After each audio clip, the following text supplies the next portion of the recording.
مجھے تقریباً 55 سال ہو گئے ہیں، 60 برس علماء کے ساتھ علماء کو ڈیفینڈ کرتے ہوئے۔ پاکستان میں ختم نبوت کے جتنے بڑے کیسز تھے، جتنے ناموس رسالت کے، وہ میں نے کیے، میں سارا کامیاب ہوا۔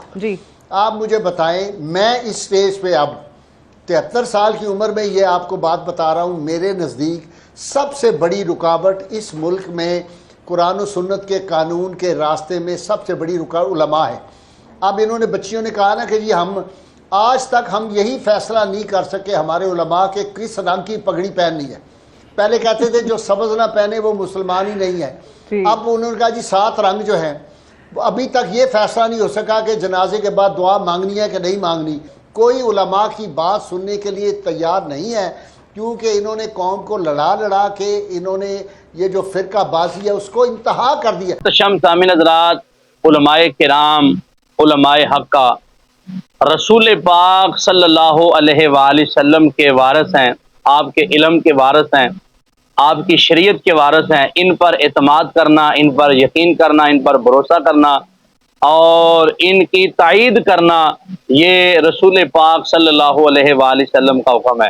جہاں علماء کی فضیلت ہے، جہاں علماء کا مقام ہے، علماء ربانیین، علماء حقہ کی عظمت اور رفعت ہے، اور ان کی تبلیغ اور ان کی تشہیر، ان کی واعظ و نصیحت، ان کی تدریس، ان کی دعوت حق سے انسانوں کی ہدایت اور رہنمائی کے لیے بہت اعلیٰ کردار علماء کا ہے۔ ہر دور میں علماء ہی ہیں کہ جنہوں نے رسول پاک صلی اللہ علیہ وآلہ وسلم کے دین کو آگے پہنچایا، لوگوں کو نفع دیا، دین بتایا، دین سمجھایا، اسلام کی خدمت کی۔ یہ ایک گروہ ایسا ہے کہ جو علماء کرام کا، علماء حقہ کا، علماء ربانیین کا گروہ ہے۔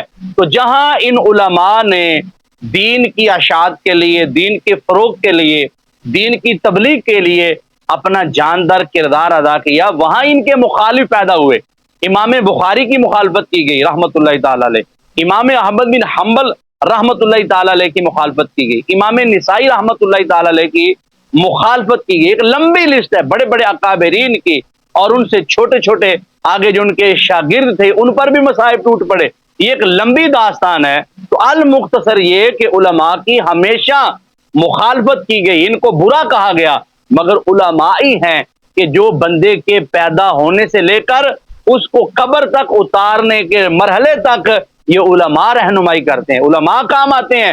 مگر افسوس کے ساتھ مجھے کہنا پڑ رہا ہے کہ جب میں نے یہ ویڈیو کلپ دیکھا ان بابا جی کا، ان بزرگوں کا، تو ان بزرگوں کے اندر جو علماء کرام کے خلاف جو باتیں ہیں کتنی سخت اور کتنا ان پر یہ غضبناک ہو رہے تھے، اب اس سے اللہ کی پناہ۔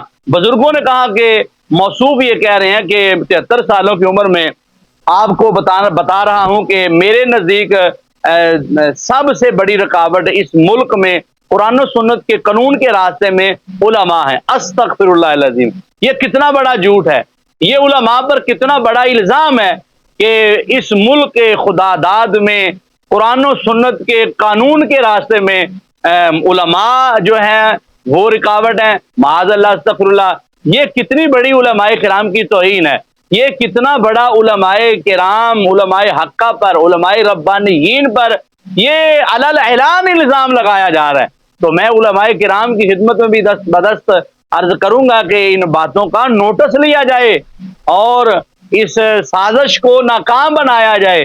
یہ بات ذہن نشین رہے کہ علماء ہی وہ گروہ ہیں کہ جن پر رسول پاک صلی اللہ علیہ وآلہ وسلم نے ناز فرمایا اور ان کی ڈیوٹی بتائی کہ علماء میرے وارث ہیں، میرے دین کی حفاظت کریں گے، میرے دین کی اشاعت کریں گے۔